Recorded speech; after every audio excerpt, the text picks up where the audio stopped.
You're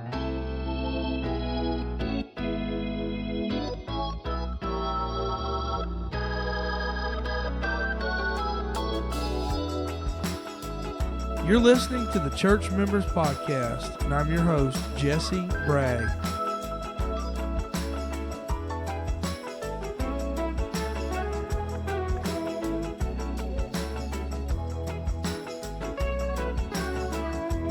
All right, first episode 1 of the Church Members Podcast, hosted by me, your host, Jesse Bragg.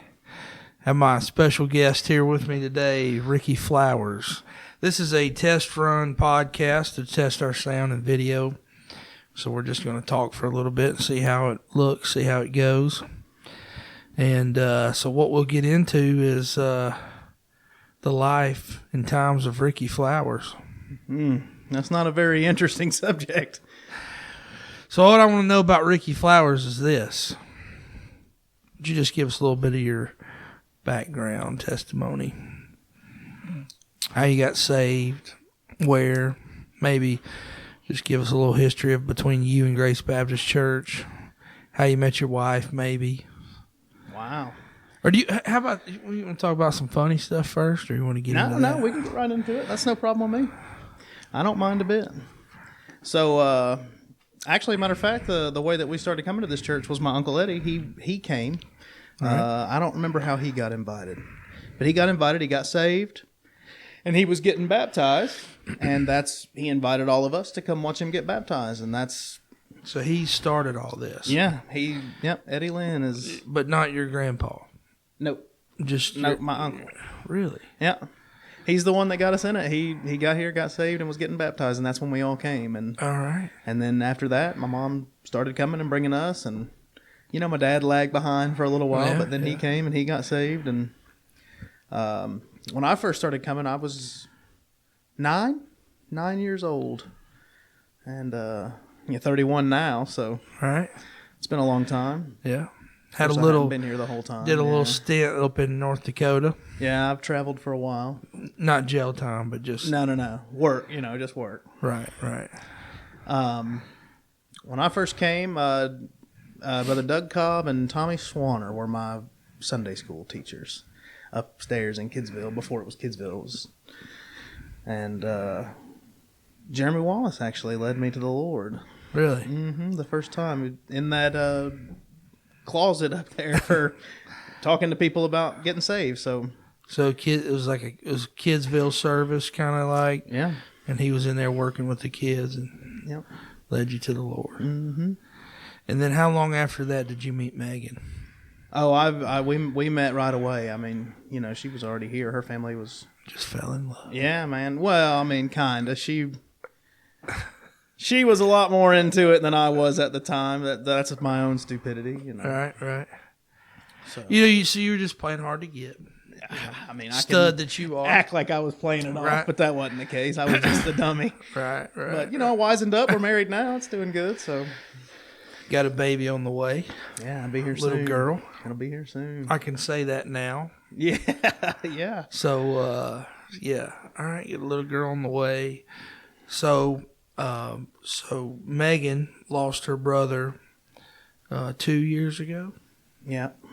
And that's kind of what brought y'all back home, correct? Yes. That came home, during that time that we lost Josh, and kind of pulled y'all back that way. The Lord kind of moved y'all, and so you came back here, started working. Now you're just man of the church. Yeah. One of the esteemed men of the church. Yeah. Everything's going good. And so, when you were in the youth group, do you recall any stories in particular, with maybe a little humor that you would like to share, maybe? Any old school, old fashioned Grace Baptist youth group stories that... Man, I know you got some. There's a ton of them. And I'm sure there's some that maybe that might not have happened. Right. Yeah, I mean, you got to remember too, when I first got in the youth group here, it was booming. I mean, we had a pretty big youth group, pretty active youth group. We raised all our own money. I don't know the numbers, but we did donut sales and car washes and all sorts of things to raise our own money to do our own activities and stuff. Of course, there was some budget from the church, but I think we spent quite a bit more than that, but we raised it all. So Right. That was nice. But man, there was an instance on every activity you do with teenagers. I mean, what can go right? Right. I mean, so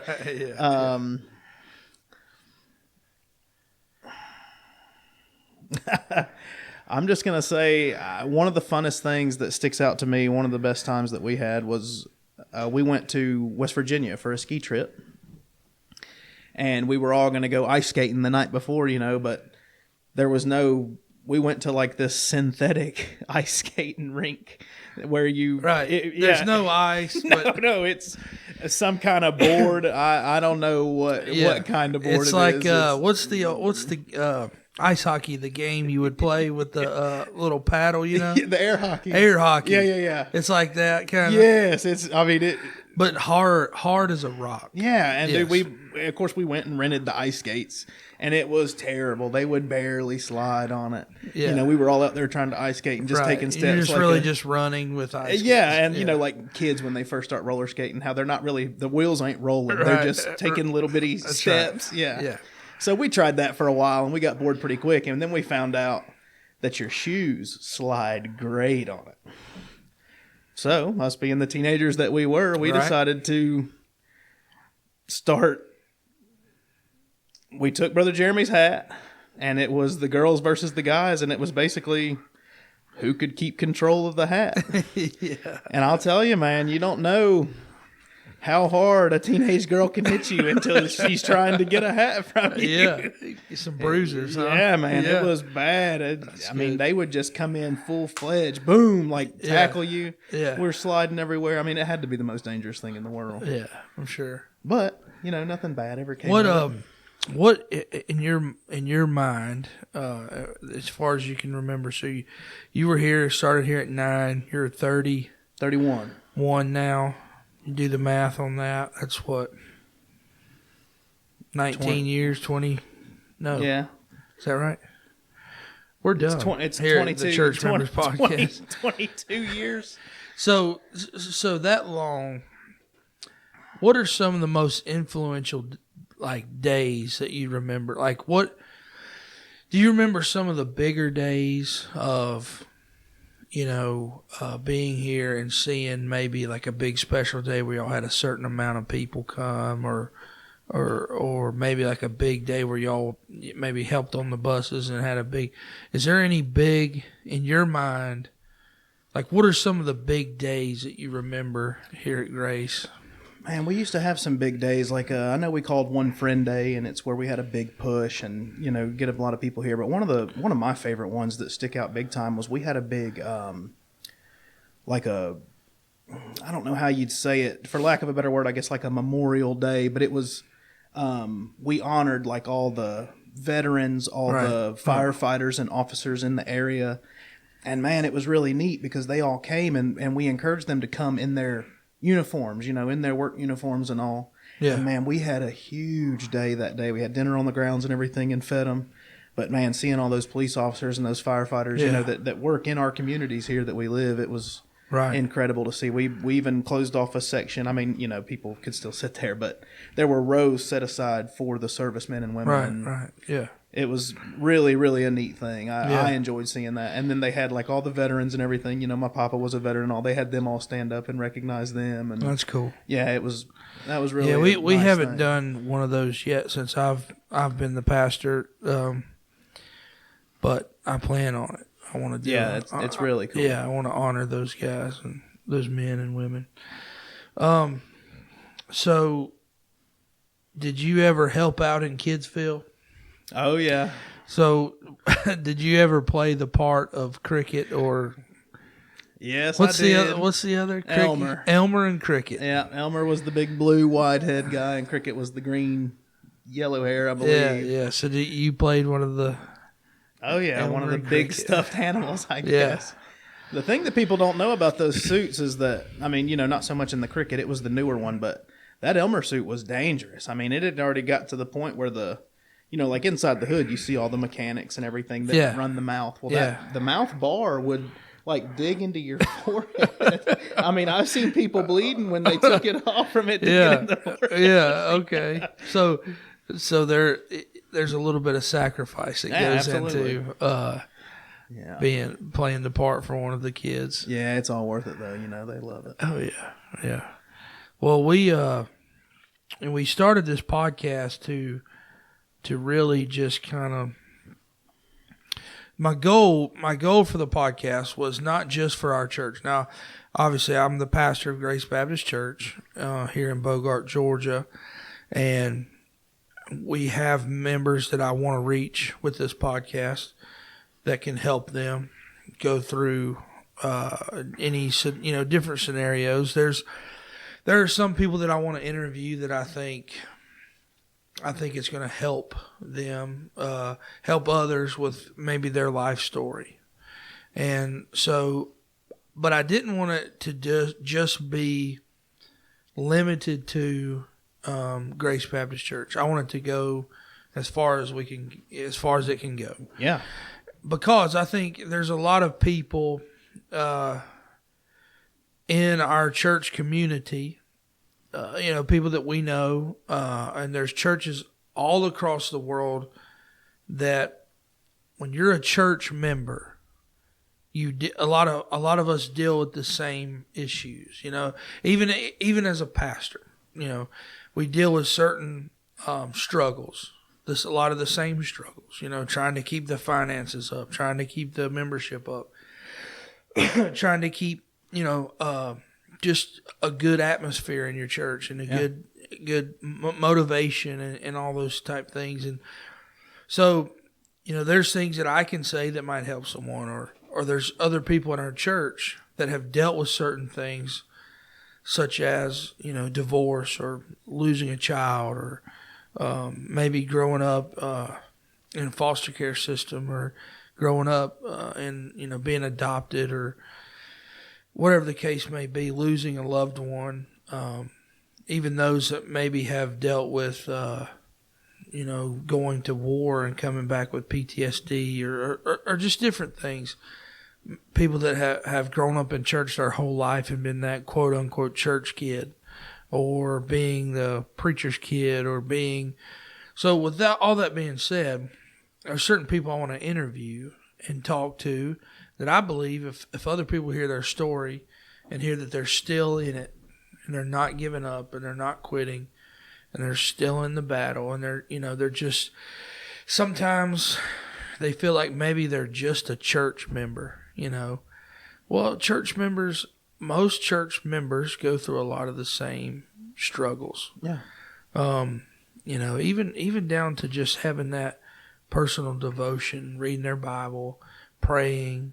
Teenagers, a lot of times, teenage church members deal with a lot of the same struggles, especially today, in 2023, which is a wild time to be a teenager. Yeah, to say the least. I mean, my goodness, it's not like when we were growing up. No. So totally different. And so I want to be able to reach people and for people to understand that church members can help church members. Yeah. So with everyone I want to interview, I would ask, what is something that if you could tell every church member, what would it be?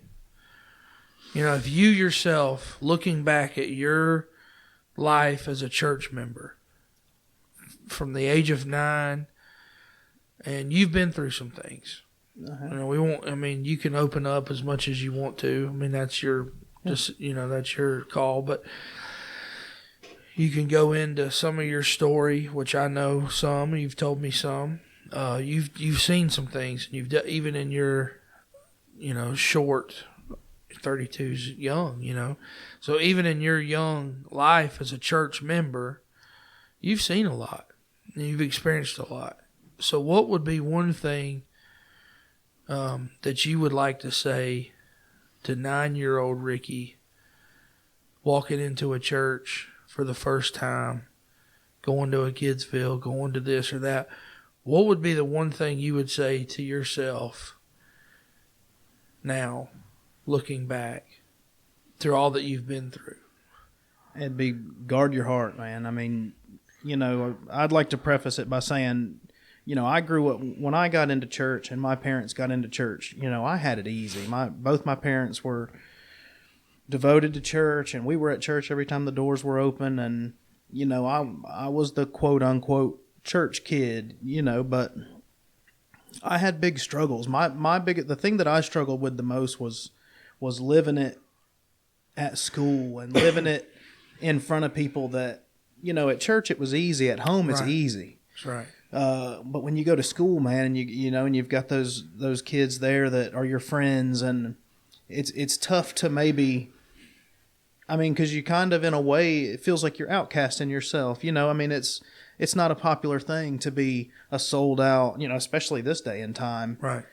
Even back then, man, it was vastly different from how things are now. Right. Even more so in the wrong direction. But if I could go back and redo anything, or, I would have done my best to follow God through it all, because once I got up to be 16, 17 years old, I stepped away. I moved away at 18.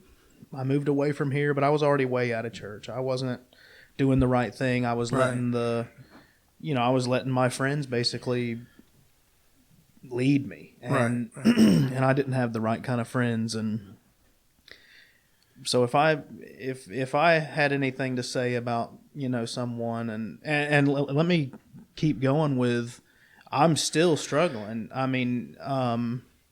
Once I moved away, I went to Rhode Island. I lived there for a couple of years, and then right after that, I started traveling for work with my dad. And that's been great. I've learned a trade, and I've worked and all, but I haven't been faithful to the Lord, and I haven't been faithful to church. And you can make the excuse that when you're traveling from place to place, you can't really get set in a church or this and that. But I still wasn't faithful to the Lord. I didn't read my Bible like I should. I didn't pray like I should. I didn't tell others about Him like I should. And that's all things that I regret now. And now that I'm back home, and God bless me with an amazing wife. I give her a hard time all the time, and all the people at church see me give her a hard time and stuff. But honestly, man, she's wonderful. Yeah. She's a great helpmeet. Awesome with she helps in our church skits. Yeah, man, she's a lot of fun. She's the best. Yeah, you couldn't ask for better. When this year for VBS, she stole the show. yeah. So she's great with kids. She has a heart for kids. So you're right. Yeah, you outpunted your coverage. I definitely. I did too. The Lord really blessed me there. I don't deserve her at all, and but the crazy thing about that is that it's she thinks that she doesn't deserve me, and I'm like, that is so couldn't be further from the truth, and I've just come back. I've been back for a couple of years now, and I've still been in and out. I've been wishy-washy, but God's been so good to me. He gave me my wife, and we were having problems. We were wanting to have a baby, and we've been married for 4 years now. We've been together for 9. And we've been, trying to have a baby since we got married 4 years ago, and it just wasn't happening, and it was breaking her, and it's when you have to watch your wife that you really care a lot about and really love a lot hurt like that. And there was a lot of times that that I've held her while she cried, and things of that nature, and it's tough. But then we come here, we come back after so long, and we meet you and your wife, and Austin and Peyton, and it's just really wonderful people here that well, it's good to see people in your age bracket, in your in the same phase of life that you're in. Yeah. You know, it's helpful to see that, okay, they're doing it. I'm not alone. Yeah. We can do it together, you know. And that was my goal. One of my big goals when I became pastor was for us to have that sense of support system within our church for each other, you know. Yeah. If one of us struggles, we all struggle. Right. You know, if one of us needs help, we're going to be there. We're going to help, you know, back each other. So Yeah. that's good. Yeah. So, you know, and now we're about to have a baby, you know, Yeah. next month, and all that to say that, man, God is so good to us. Even, I mean, I haven't done like I should for him for years. And I just, if I could tell anybody, you know, for a long time I thought, well, you know, it's not that important. But you got to think, there's people that have put their lives on the line. There's people that have died for the cause of Christ. It's important. Yeah. You know, with the morality of the country and the morality of the day, it's very important. We've got to try to reach people. And, you know, I feel like God's so good to me and has blessed me so much. And I feel like I've maybe missed out on some blessings that I could have received had I been doing like I should for the long haul, you know. Yeah. So that's my challenge would be, if you're getting in church, if you're young, if you're a teenager, if you're my age, get in and do it. And man, it'll be worth it. Because it's worth it. It is. This is the best life Yeah. to live is one live for Christ. You know, I don't just say that because I'm a preacher, or pastor, or whatever, but I've tried both lives.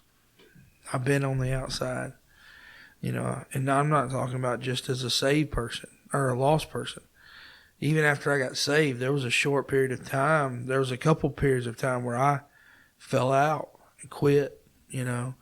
When I was in Bible college there for a while, I just quit. You know, threw in the towel, said I'm done. I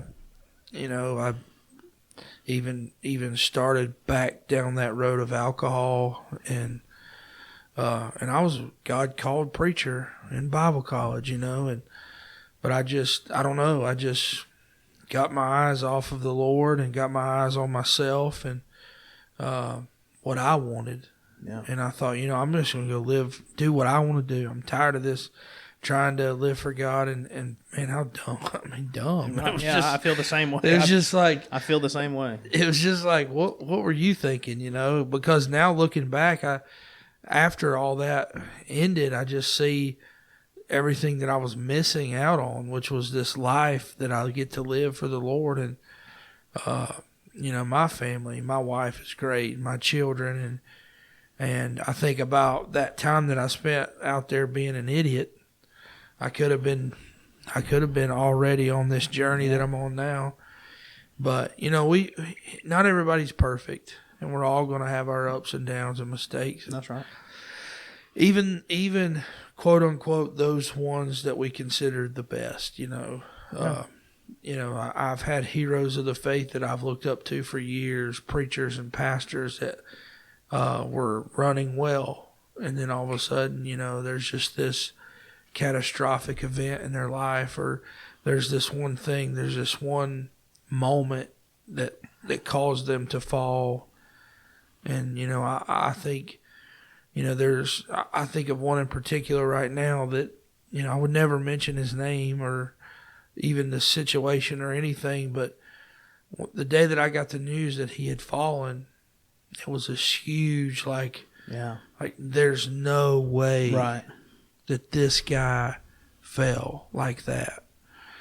And it really opened my eyes, you know, and I've had the opportunity to talk to him since, and maybe even one day can get him on the podcast. I don't know, but, you know, I've talked to him since, and I said, bro, what was the one thing you think caused that to happen? Because you don't just wake up one day and that situation just happened. Right. And, you know, and he told me, he said, you know, I got so busy living for God that I forgot to live for God. Which what he was saying by that is I got so busy doing the work of the ministry, that I forgot to focus on, my relationship between me and Christ, which is what actually fuels that ministry, Right. And it's back to like kind of what you said, that personal devotion. And I believe that's important. I Yeah. believe that is, that's one of the things we preach and teach here at Grace so much, is to have that daily relationship with Christ. Because if you don't, like, that's the only thing that's going to hold you in. When the rubber meets the road, that daily walk is what's gonna help hold you there. I believe. That's just me. No, But, I totally agree. I mean, I feel like, when I come to church on Sundays, everything's going good. I'm feeling good. I feel like, I'm ready to get my relationship with God on the right track, and I feel good. And then I feel like the further we get away from Sunday, yeah, the easier it gets to be slipping right back. And that's right. just to reinforce, like, if you spend that time with God and read your Bible and pray, and yeah. that Sometimes keeps it's you locked even in. sometimes it's even Monday morning. Yeah. Sometimes it don't even, for me, it don't even take 24 hours. It's like, all right, it's time to read that Bible, and you're like, man, Yeah. I was in church all day yesterday. Yeah. Why, but it needs to just be just like breathing to us. Right. Is that the scripture and praying, and so I think that's what one of the bigger reasons why we're losing so many people today in a generation is because it's just that personal devotion is not there anymore like it was. Yeah. Because we have so many things to take its place. Yeah, that's right. TV, Facebook, games, you name it. Yeah. The devil has so many other options Oh, yeah. that are, let's be honest, that seem more entertaining. Yeah. We bought our son a Nintendo Switch for Christmas. Oh, yeah. And he's into some Mario Kart. So I've gotten into it because of that. So, be honest with you, there's nights where we're doing our, it's time for our family devotion. I'm like, let's hit the Mario Kart one time, It's like let's do one Grand Prix, Yeah, that's right. and then we'll read. But then one Grand Prix leads into 8, and then it's like, all right, we'll hit our devotions tomorrow. And man, and I don't want my family or my kids especially to see that inconsistency in me. Yeah. Not just do I want them to not see it, but I don't want it to be there. I don't want to have those Right. inconsistencies. I want them to see that, okay, we're going to do our devotion every single night at our house. That's just what we do, And so I want that to be important, because if it gets in them, there's a good chance that they'll keep doing it. Yeah. Later on. So, well, that's good.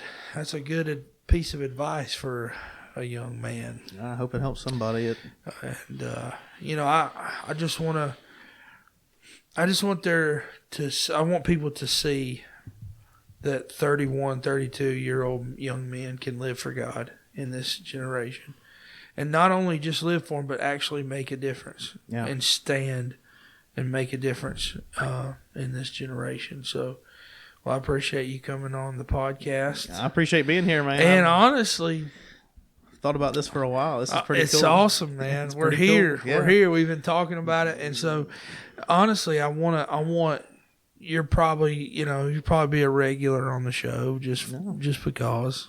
Okay. And I think in the future, we can let our hair down a little bit. And I want this podcast to be funny. Okay. And entertaining, not always so serious. And I would like for us to have a good time and entertain. I want people to get a laugh. Yeah. Bible says, "Merry heart doeth good like a medicine." Yeah, I agree.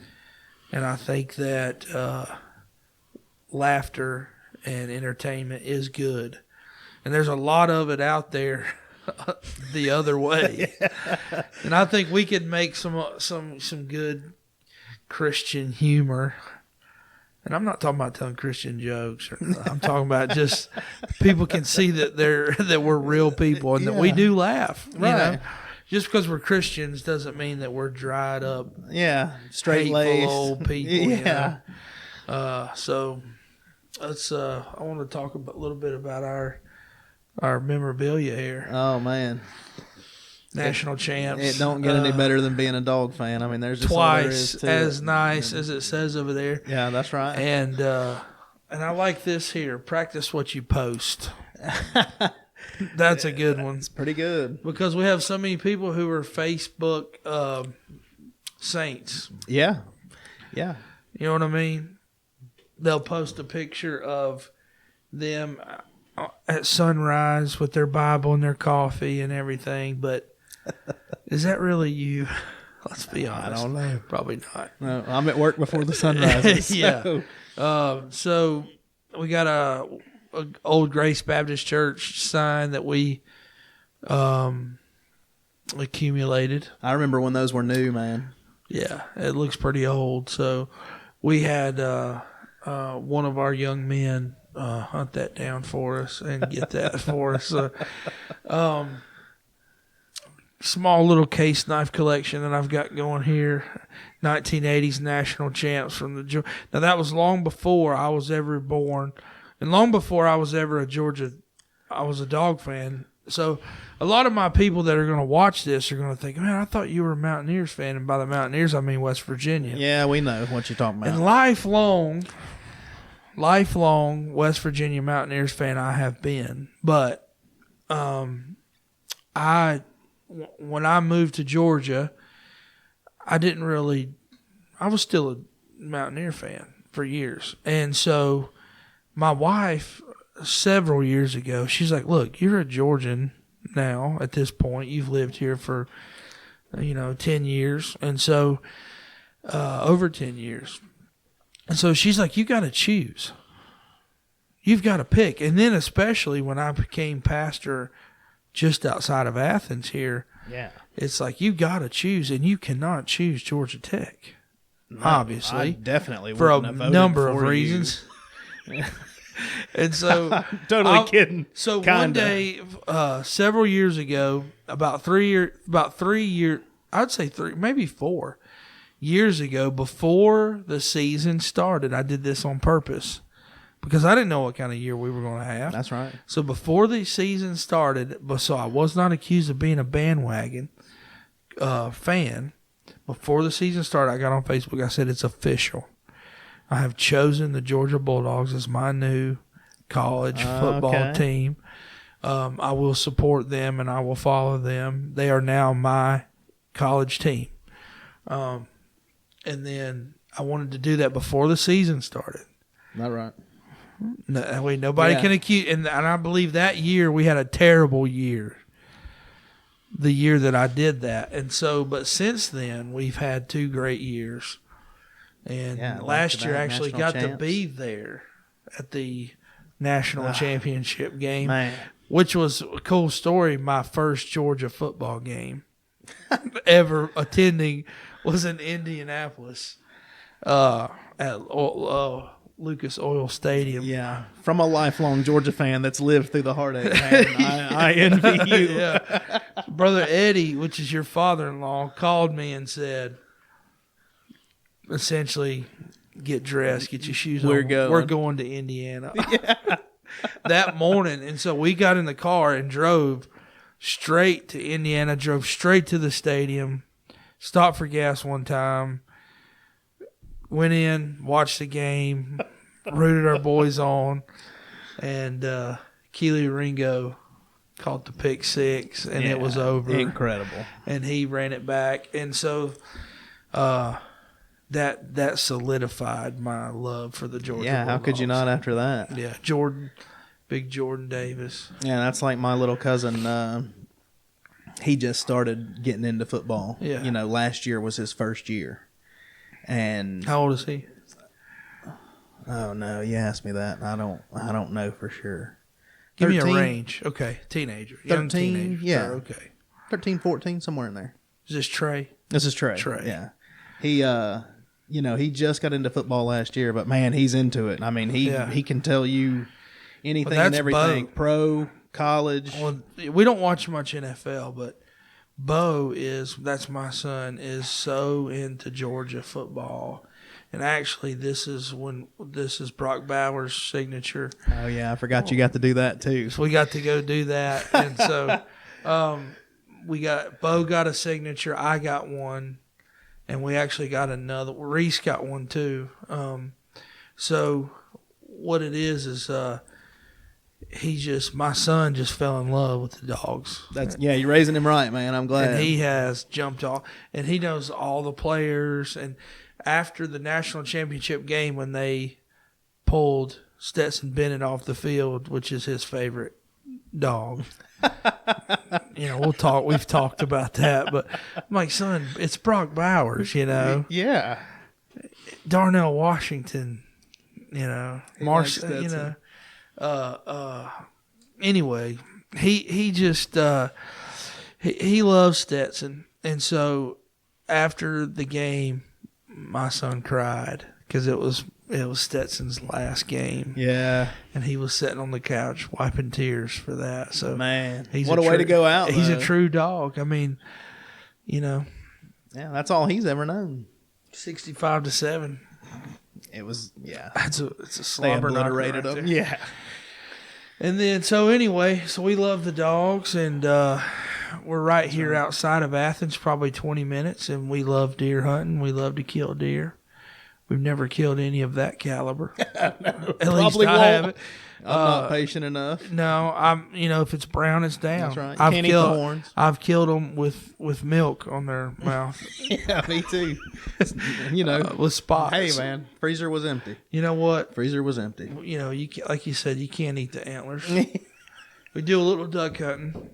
Have a duck lease out in Mississippi that we try to go to a couple times a year, and so we support wildlife. In the freezer. Management. That's right, management.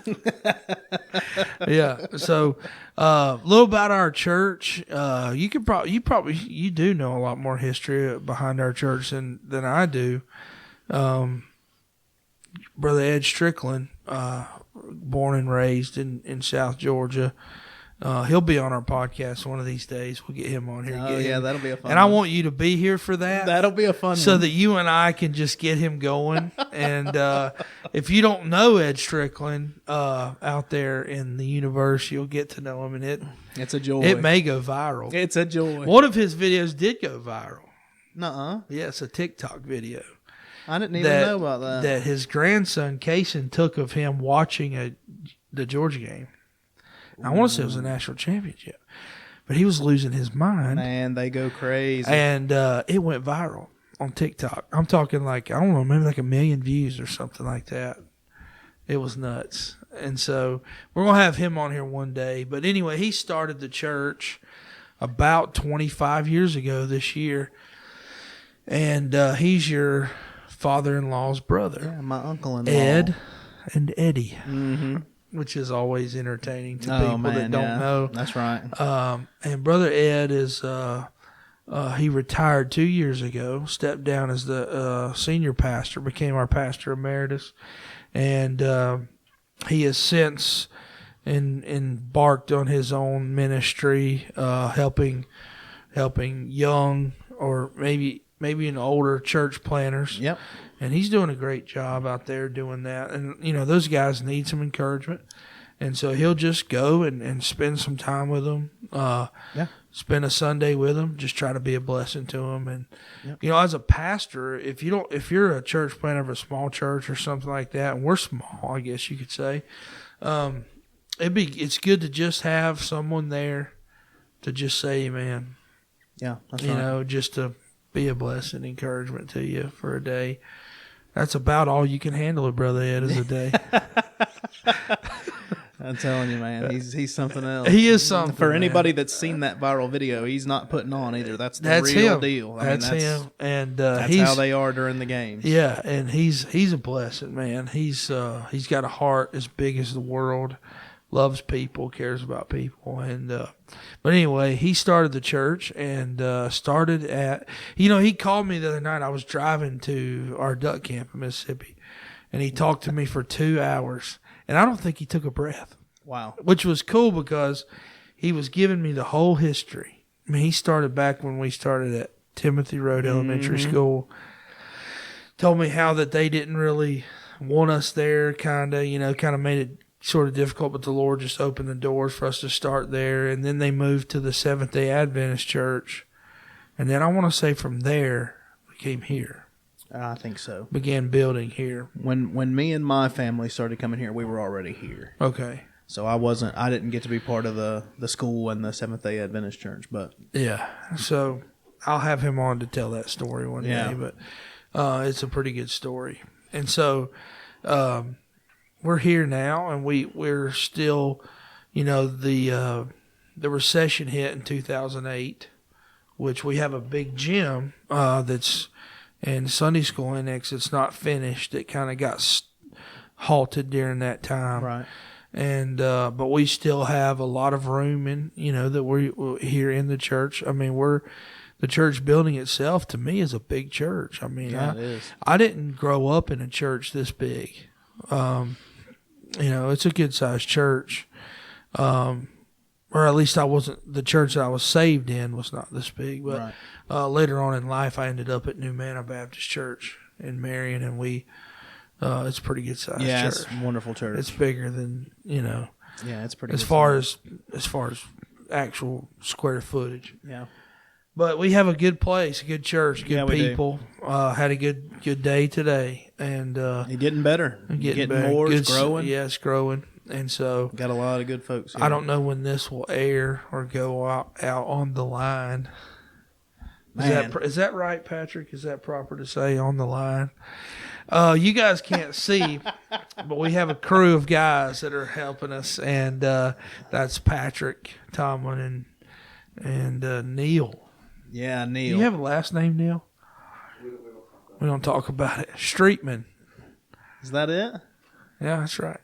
And And Kendarius, one of our young men that rides in on our buses. So they're back there running the sound and all that good stuff. Honestly, instrumental in setting this whole thing up. Because I know nothing of technology. They really do a great job around here anyway. Yep, they run all of our media stuff. So we're thankful for them. That's right. Because I could not pull this off without them. No. So. Man, but anyway, episode 1. Episode 1 in the books. And so if you listen to this podcast, we are going to put it out there. I wanted to record one just to work the kinks out and stuff, but we are going to put it out there as episode 1. Yeah, we might as well. And so pilot, you got to name it pilot. The pilot episode. Yeah. And so from there we'll move on and have some more guests on here. And my next guest that I would like to, he's in some pretty bad health right now, but is Brother Don Richards. And I believe Brother Don, if I remember correctly, preached and pastored for over 60 years. Wow. Was in the ministry for over 60 years. And so I want to have him on to tell his story. And his daughter, Miss Debbie Hill, is our secretary here at the church. And Brother Benny leads our music and things like that. So they're a big, influential part of our church. Yeah. And so I want to have him on here. And there's some others that I'm going to be talking to. And so, anyway, the podcast next time may be longer, maybe shorter, but I want to have a podcast where people can tune in and listen and maybe fill their time with something better than just some of the garbage that's out there now. I agree. And get a blessing from hearing the story Hopefully. of Ricky Flowers. Wow. The one and only. Thank God there's only one. Yeah, that's right. Amen. All right. Well, that's it for our podcast today. You can find our podcast on Spotify, Apple Podcast is what it's called. Yeah, that's it. And YouTube. We'll be on YouTube. And so if you see it and you like it, share it. Yeah. And let somebody know about it, and hopefully they can get a blessing and some help. All See right. where this thing goes. All right. This is the Church Members Podcast. I'm Pastor Jesse Bragg, the host of the Church Members Podcast. So check us out, share it, like it, share it, subscribe, all that good stuff. All right. Love you guys.